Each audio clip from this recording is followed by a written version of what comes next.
여러분 안녕하십니까? 오등봉 공원 민간 특례 사업에 대한 논란이 사그라들지 않고 있습니다. 여러 의혹이 제기되자 제주시가 직접 해명 기자회견까지 열었지만 상황은 수습되지 않고 있습니다. 도의회에서는 당시 의사결정 책임자였던 원희룡 전 지사가 직접 해명해야 한다는 요구까지 나왔습니다. 하창훈 기자입니다.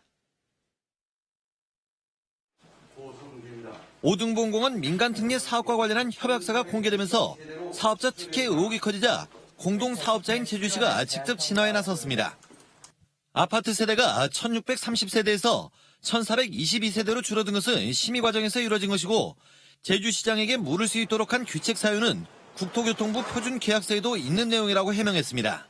규책 사유는 제주시장만 규책 사유가 있는 게 아니고 민간 사업자도 규책 사유가 다 있습니다. 공공성이라든지 투명성을 더 강화시키는 방법을 저희들이 추가로 해서 저희들이 협약을 했다는 말씀을 드리겠습니다.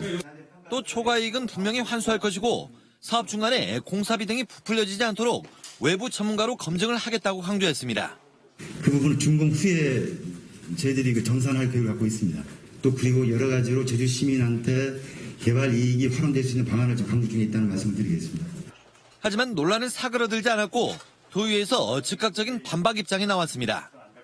우선 아파트 세대가 줄어들었지만 사업비가 그대로라 오히려 더 비싼 아파트가 될 것이고 초과 이익 산정은 사업이 다 끝나는 시점인 5년 뒤가 된다며 그 사이 의혹들은 흐지부지 될 수 있다고 지적했습니다. 이 원가 정산이 5년을 있다가 한다.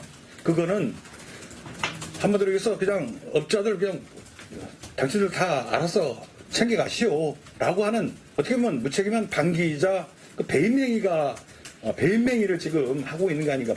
특히 셀프 검증부터 비정상적인 추진 속도, 제주시의 책임 등 이해하지 못할 논란의 핵심은 당시 의사결정을 책임졌던 원희룡 전 지사라며 직접 해명을 요구했습니다. 지금 대장동 일탈 의사 해갖고 이리저리 설명들 하시는데 그분이 도대체 본인이 경험이 있어 우려난 것 같은 이런 건데 이 부분에 대해서 한번 해명을 하셔야 될 겁니다. 환경영향평가 동의안 심사에서 거수기 역할을 했다고 비판받은 도의회가 다음 주 있을 오등봉공원 공유재산 심의에서 달라진 입장을 보일지 주목되고 있습니다. JIBS 하창훈입니다.